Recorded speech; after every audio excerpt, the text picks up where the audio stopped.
सो hey everyone, कैसे हैं आप सभी लोग। आई होप आप लोग सभी सेफ होंगे।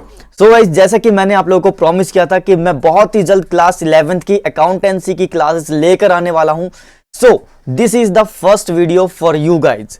तो अगर जिन्होंने अभी तक सब्सक्राइब नहीं किया है तो प्लीज इस चैनल को सब्सक्राइब कर लें, क्योंकि 11th क्लास के स्टूडेंट्स के लिए ये जो सेशन है वो पूरा का पूरा कंप्लीटली पैकेज दिया जाएगा यहाँ पर, और हर एक कॉन्सेप्ट को लेकर इंपॉर्टेंट क्वेश्चंस, एमसीक्यूज, हर एक चीज यहां पर प्रोवाइड करवाई जाएगी आप लोगों को विद वीडियोस लेक्चर। तो चलिए स्टार्ट करते हैं आज की हमारी पहली क्लास और देखते हैं कि क्या है अकाउंटेंसी। जो कि सबसे पहले मैं आप लोगों को यहां पर छोटा सा कॉन्सेप्ट लेकर आया हूं, और जो आने वाली वीडियो होगी उसमें आप लोगों के लिए एक बहुत ही अच्छा सरप्राइज होगा गाइज। तो स्टे कनेक्टेड विद मी और आज की वीडियो हम अब स्टार्ट करते हैं। देखिए, सबसे पहले मैं आप लोग को बता दूं, अकाउंटेंसी पढ़ने से पहले आप लोग को कौन कौन सी बुक्स की जरूरत होगी। तो guys here we go now. First books की हमें जरूरत है TS Grewal is the best book. वो आप लोगों को परचेज कर लेनी है, एंड उसमें जो कॉन्सेप्ट है बिल्कुल ही बहुत ही बेहतरीन तरीके से दे रखे हैं, आपको इजिली समझ में आ जाएगा हर एक चीज। Now the next is NCERT. NCERT मैं इसलिए कह रहा हूं क्योंकि अगर आप लोगों को थ्योरी का पोर्शन पढ़ना है तो NCERT is the best book. तो गाइज मैं आप लोगों को एक बात बता दूं, प्रैक्टिकल आप लोग यहां से जितना हो सके उतना कर लो और एनसीईआरटी से आप थ्योरी पढ़ लो। This is the sufficient books for class 11th for accountancy. ये दोनों बुक ही सफिशिएंट है। अगर आपके पास एनसीईआरटी बुक्स जो है नहीं है तो आप लोग पीडीएफ फॉर्म में अवेलेबल हो जाते हैं इंटरनेट पर, वहां से डाउनलोड करके आप लोग थ्योरी के जो कॉन्सेप्ट हैं वो क्लियर कर सकते हैं। मैं आप लोग को बताऊंगा यहाँ पर कि कौन कौन से थ्योरी कॉन्सेप्ट आपको क्लियर करने हैं। तो चलिए सबसे पहले हम स्टार्ट करते हैं आज की अपनी क्लास। आज यहाँ पर हम बात करने वाले हैं कि अकाउंटेंसी है क्या और इसको पढ़ने से हमें क्या समझ में आएगा और हम ये अकाउंटेंसी क्यों पढ़ रहे हैं। देखिए, कुछ भी काम स्टार्ट करने से पहले आप लोगों को ये जानना जरूरी होता है कि हम ये काम कर क्यों रहे हैं, क्या ये काम हमारे लिए बेनिफिशियल है।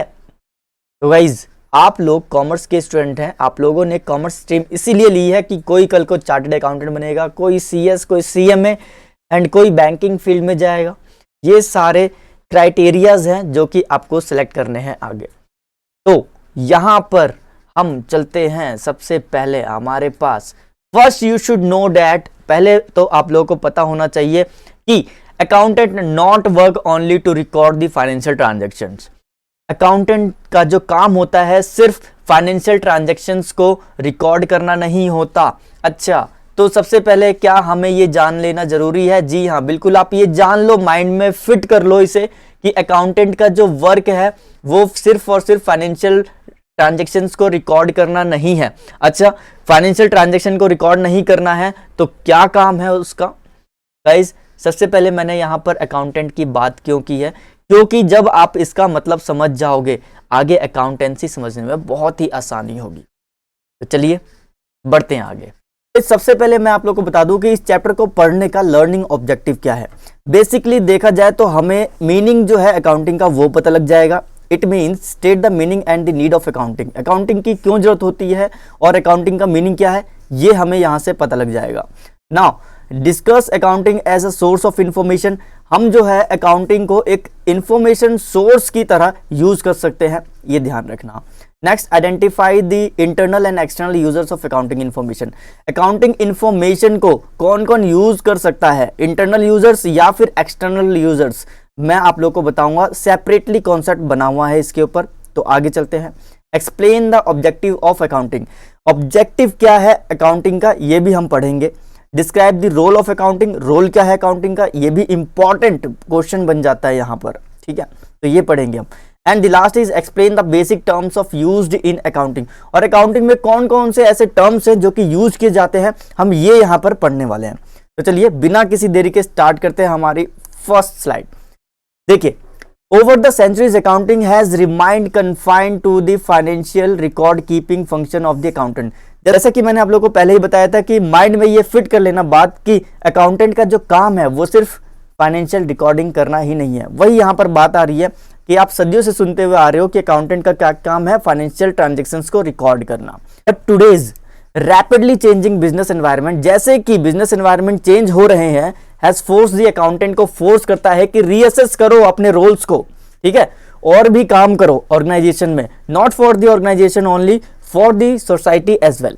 Okay, role of an accountant has now shifted from that of a mere recorder of transaction to that member providing relevant information to decision making.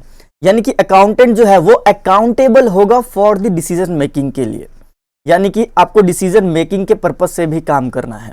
Okay, broadly speaking accounting today is much more than just book keeping and the preparation of financial reports. तो कहने का मतलब ये है कि सिर्फ book keeping ही नहीं रह गया, यहाँ पर हमें क्या करना होगा, फाइनेंशियल रिपोर्ट करना होगा, और फाइनेंशियल रिपोर्ट जो है वो डिसीजन मेकिंग के बेस पर होगी कि देखो आपने क्या किया, हमें समरी दी है फाइनेंशियल ट्रांजैक्शंस की, मैंने यहाँ पर एक रिपोर्ट तैयार की है और क्या क्या वेरिएशंस है मैं आपको यहाँ पर बताने वाला हूँ। चलिए नेक्स्ट बढ़ते हैं आगे। Accountant are now capable of working in existing new growth areas such as, अब देखो अकाउंटेंट की जो ग्रोथ है वो किस एरिया में हो गई है मैं आप लोग को बताता हूं। यहां पर सबसे पहला फॉरेंसिक अकाउंटिंग। फॉरेंसिक अकाउंटिंग से आप लोगों को आई नो याद आ रहा होगा सीआईडी, अरे फॉरेंसिक लैब, जी नहीं, वहां पर कुछ और पर्पस है और यहां पर कुछ और पर्पस है। क्या है देखिए, solving crime such as computer hacking and the theft a large amounts of money on the internet. जी हाँ, बिल्कुल सही कहा आपने। सोच रहे होंगे कि ये तो आईटी वालों का काम है, लेकिन क्या ये अकाउंटेंट भी करते हैं? जी हाँ, बिल्कुल अकाउंटेंट भी करते हैं। अगर आपको समरी दे दी जाती है फाइनेंशियल ट्रांजैक्शंस की, तो आपको ये चेक करना होगा कि कहीं कोई चेंजेस तो नहीं है, यानी कि कहीं कोई एरर्स तो नहीं है, ठीक है। आप ट्रांजैक्शन को मैच करते हैं, ठीक। इसमें डिस्कस करेंगे कि जो कंप्यूटर की हैकिंग है रिलेटेड टू मनी, ओके, और लार्ज अमाउंट ऑफ मनी, ये भी ध्यान रखना, जिसका थेफ्ट यानी कि चोरी हो गई है उसको हम डिस्कस करेंगे। Next, e commerce. E commerce का सिंपल सा मीनिंग देखा जाए तो सेल एंड परचेज होता है, एक ऑनलाइन प्लेटफॉर्म होता है। जैसे कि मैं एग्जांपल ले लूँ फ्लिपकार्ट, अमेजन और बहुत सारी ऐसी ऑनलाइन साइट्स हैं। तो गाइज वहां पर भी सेम उसी तरीके से designing and web based payment system जो होता है ऑनलाइन के थ्रू किया जाता है। तो उन ट्रांजैक्शंस की जो रिकॉर्डिंग होगी वो भी आपको समरी प्रोवाइड करवा दी जाएगी एंड आपको उसमें से फिर से एरर्स को आइडेंटिफाई करना है, मेजर करना है in terms of money. Obviously in terms of money ही होती हैं, लेकिन आपको आइडेंटिफिकेशन करना होगा कहीं कोई एरर तो नहीं है, ठीक है। इसलिए यहां पर ये बोला गया कि ब्रॉड लेवल पर अकाउंटेंट का काम जो है वो बढ़ गया है। तो गाइस नेक्स्ट अब हम आ गए हैं मीनिंग ऑफ अकाउंटिंग पर। जब भी हम कोई अच्छा काम करने वाले हैं तो कोई ना कोई डिस्प्यूट्स जो है वो क्रिएट होते हैं। इसी तरीके से अकाउंटिंग की मीनिंग को डिफाइन करने के लिए बहुत सारे डिस्प्यूट्स क्रिएट हुए हैं और अकाउंटिंग की डेफिनेशन जो है वो सेपरेटली दी गई है। जैसे कि यहाँ पर फर्स्ट जो डेफिनेशन प्रोवाइड करवाई गई है वो AICPA के द्वारा इन 1941 में। AICPA क्या है? अमेरिकन इंस्टीट्यूट है सर्टिफाइड पब्लिक अकाउंटेंट्स का, ओके। एंड हैड उन्होंने क्या डिफाइन किया है? उन्होंने डिफाइन किया है कि accounting as the art of recording. क्या है? आर्ट ऑफ रिकॉर्डिंग है, classifying and summarising in a significant manner.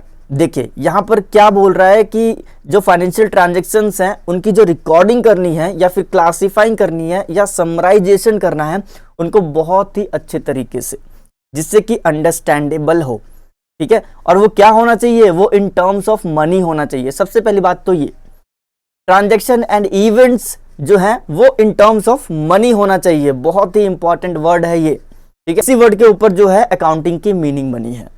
Now are in part of list of financial character and interpreting the results thereof. कहने का मतलब ये, अगर कोई मैं एसेट्स खरीदता हूं तो क्या ये अकाउंटिंग की डेफिनेशन में नहीं आएगी? आएगी, बिल्कुल आएगी। बिकॉज यहां पर क्या है, वैल्यूएशन जो है हम वो क्या कर रहे हैं, valuation in terms of money हो रही है। इसकी valuation in terms of money हो रही है, okay guys, in terms of money. तो कहने का मतलब ये है कि क्या ये कन्वर्टेबल हो सकता है? जी हाँ, बिल्कुल कन्वर्टेबल हो सकता है इन टर्म्स ऑफ मनी में। चलिए तो गाइज आगे बढ़ते हैं अपनी नेक्स्ट स्लाइड की तरफ। और अगर आप लोगों को ये वीडियो पसंद आ रही है तो प्लीज लाइक जरूर करें। 1966 में क्या हुआ? AAA यानी कि द अमेरिकन अकाउंटिंग एसोसिएशन ने अकाउंटिंग को किस तरीके से डिफाइन किया है ये समझ लीजिए। द प्रोसेस ऑफ आइडेंटिफाइंग, इन्होंने भी कहा कि भाई प्रोसेस ऑफ आइडेंटिफाइंग है, measuring and communicating economic information, देखो यहाँ पर एक वर्ड आ रहा है इकोनॉमिक इंफॉर्मेशन। अब ये क्या होती है इकोनॉमिक इंफॉर्मेशन, सेपरेट जो है इसका कॉन्सेप्ट बना हुआ है, आगे आप देखते जाओ बस आपको मिल जाएगा।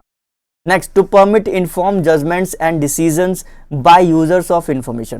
देखो क्या होता है, यहाँ पर बताया गया है कि 1966 में ट्रिपल ए ने ये कहा कि ये एक प्रोसेस है, यानी कि अकाउंटिंग जो है वो एक क्या है, प्रोसेस है आइडेंटिफाई करने का, मेजरिंग करने का एंड कम्युनिकेट करने का इकोनॉमिक इंफॉर्मेशन को। ओके, अब ये किन के साथ, जो तो ये परमिट किया जाएगा कि आपको जो है कम्युनिकेट इंटरनल यूजर्स के साथ करना है या फिर एक्सटर्नल यूजर्स के साथ करना है। तो गाइस ये इन्होंने डेफिनेशन दी है। नेक्स्ट देखिए, 1970 में क्या हुआ कि AICPA ने फिर से अकाउंटिंग को डिफाइन किया।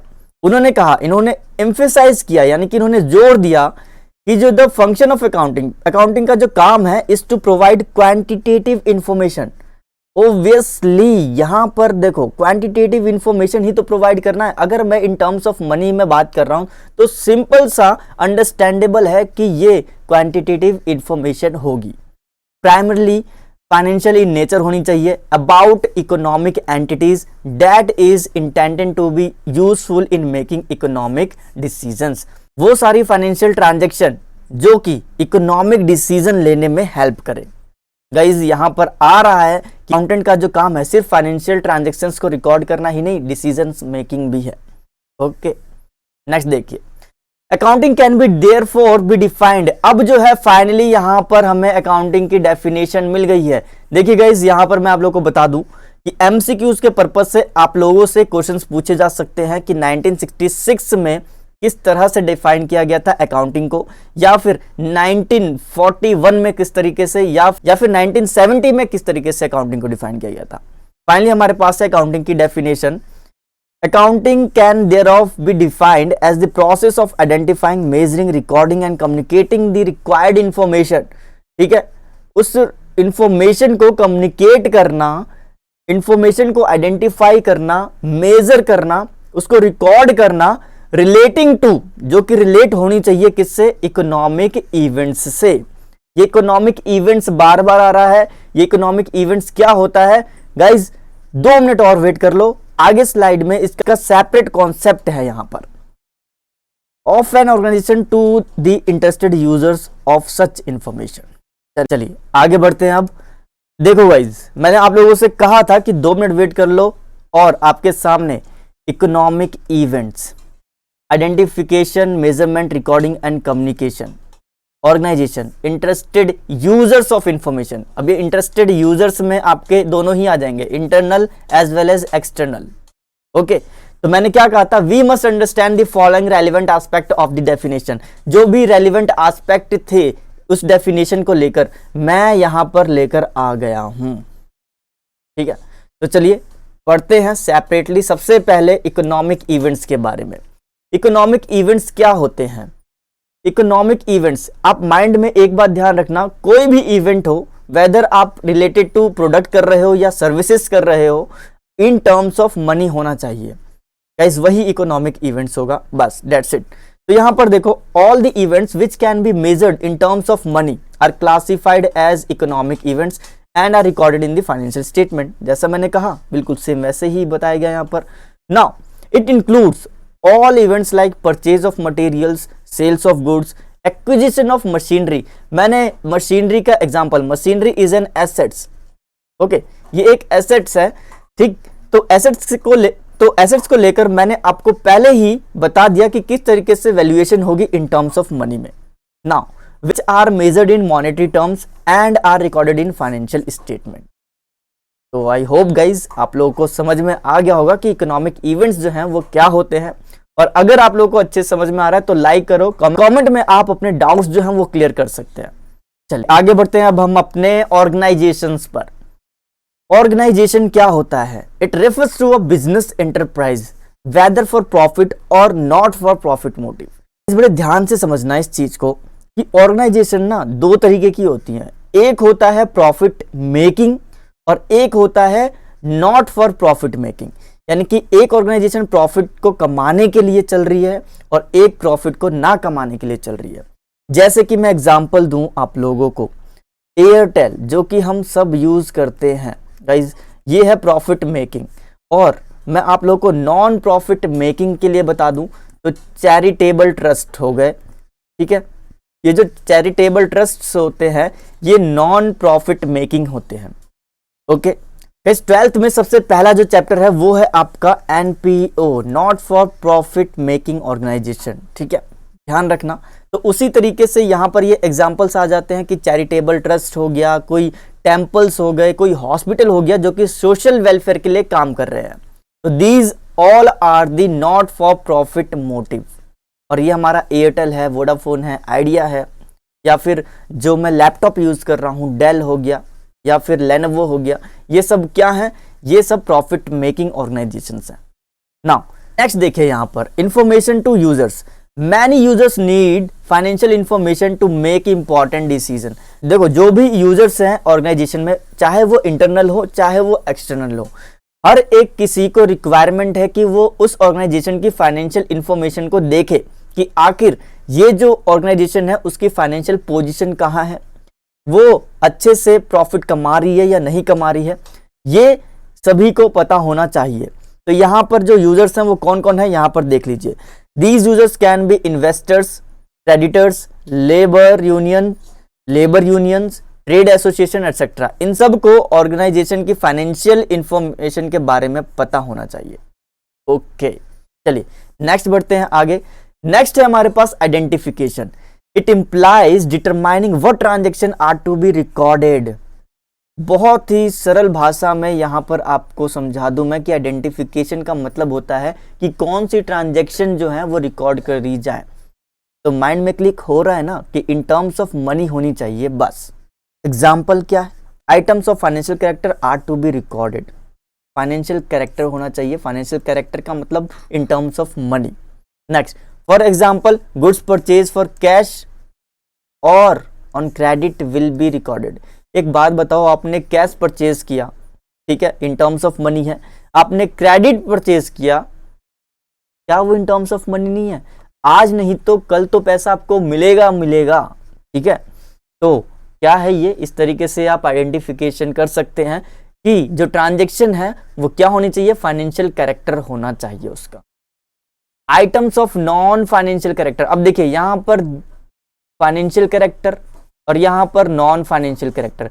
तो नॉन फाइनेंशियल कैरेक्टर क्या होता है, और भी अच्छे से आपका डाउट जो है मैं वो क्लियर करने के लिए बैठा हूं यहां पर, इसलिए मैंने यहां पर ये भी पुट कर रखा है। मुझे पता था क्वेश्चन क्लिक करेगा कि फाइनेंशियल कैरेक्टर में डाउट है, ठीक है, इसीलिए मैंने यहां पर नॉन फाइनेंशियल कैरेक्टर भी पुट कर दिया। लो देख लो, such as changes in managerial policies.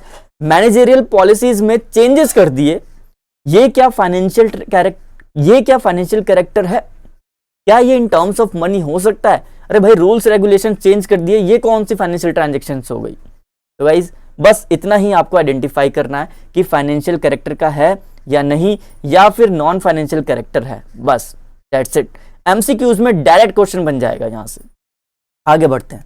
Measurement, it means quantification of business transaction into financial term by using monetary units. Measure कैसे करोगे आप? सी बात है, जो ट्रांजैक्शंस हैं वो मॉनेटरी टर्म्स में होनी चाहिए, ओके, बस और कुछ भी नहीं है। If an event can not be quantified in monetary terms में क्वांटिफाइड नहीं की जाती है, नहीं पता लग पाता है, it is not considered for recording in the books of the firm. तो ये जो है कंसिडर नहीं होगा कि हम इसको बुक्स ऑफ फर्म में रिकॉर्ड कर लें, यानी कि मॉनेटरी टर्म में होगा तभी आप रिकॉर्ड करोगे, अदरवाइज नहीं करोगे। That is why important items like appointment, signing of contract, etc. are not shown in the books of account. Guys, ये कब से करने लग गए आप? ये फाइनेंशियल कैरेक्टर का है क्या? नहीं है ना, तो बस इसको मेजर नहीं करेंगे, क्वांटिफाइंग नहीं है, ये क्वालिटी वाइज है एक तरीके से देखा जाए तो क्वांटिटेटिव होना चाहिए, स्टार्टिंग में ही पढ़ा था हमने, ठीक है। क्वांटिटेटिव टर्म्स में मेजर करेंगे हम इसको। तो यहाँ पर अकाउंटिंग का एक और जो कॉन्सेप्ट है वो क्लियर हो गया। आगे बढ़ते हैं हम अपने नेक्स्ट। देखिए नेक्स्ट है हमारे पास रिकॉर्डिंग। रिकॉर्डिंग इतनी लास्ट में क्यों किया? रिकॉर्डिंग तो सबसे पहले होनी चाहिए गाइस, इससे पहले ना आप लोगों को समझना वो जरूरी था। क्यों? क्योंकि आप वो सब आइडेंटिफाई मेजर कर लोगे, तब आप लास्ट में जाकर क्या करोगे, रिकॉर्डिंग करोगे।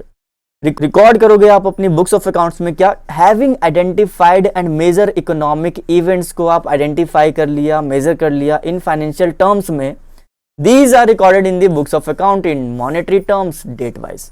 डेट वाइज आप उसको क्या करो, फाइनेंशियल जितनी भी ट्रांजेक्शन है लाकर बुक्स ऑफ अकाउंट्स में मेंशन कर दो। दैट्स इट, हो गया आपका काम।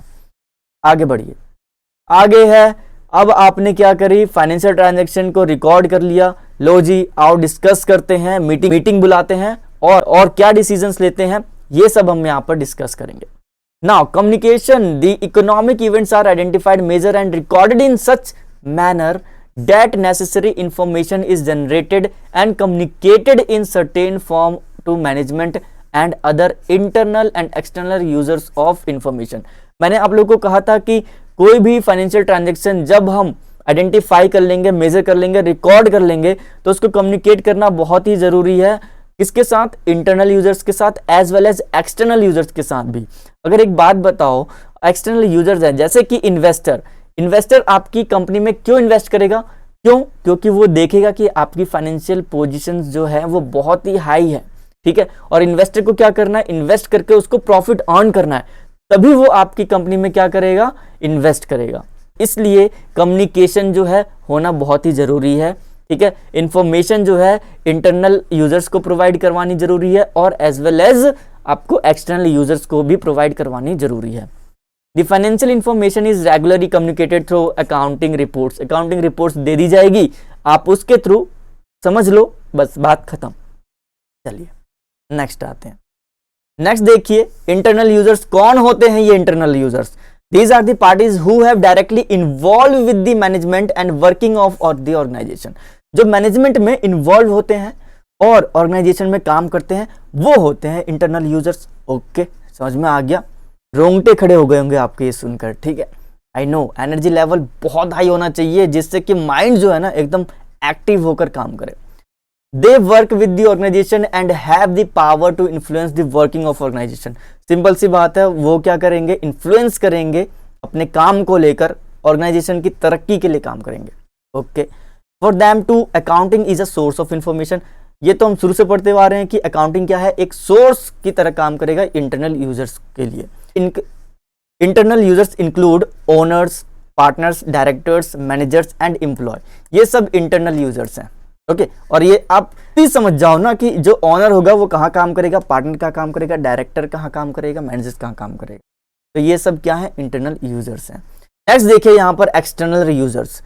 एक्सटर्नल यूजर्स कौन है, मैं थोड़ा सा इंटरनल यूजर्स को लेकर चलूंगा। इंटरनल यूजर्स जो ऑर्गेनाइजेशन में मैनेजमेंट के साथ काम कर रहे हैं, और एक्सटर्नल यूजर्स कौन होंगे, वो पर्सन्स होंगे जो कि ऑर्गेनाइजेशन के मैनेजमेंट में इन्वॉल्व नहीं होते डायरेक्टली। यही यहाँ पर लिखा हुआ है, आप लोग एक बार पढ़ लेंगे। These do not have the power to influence working of the organization। इनके पास ये पावर नहीं होती है, क्यों, क्योंकि ये एक्सटर्नली है। आपको क्या कर दिया जाएगा, रिपोर्ट दे दी जाएगी, बस उससे ही आपको काम है और बाकी कुछ नहीं कर सकते आप।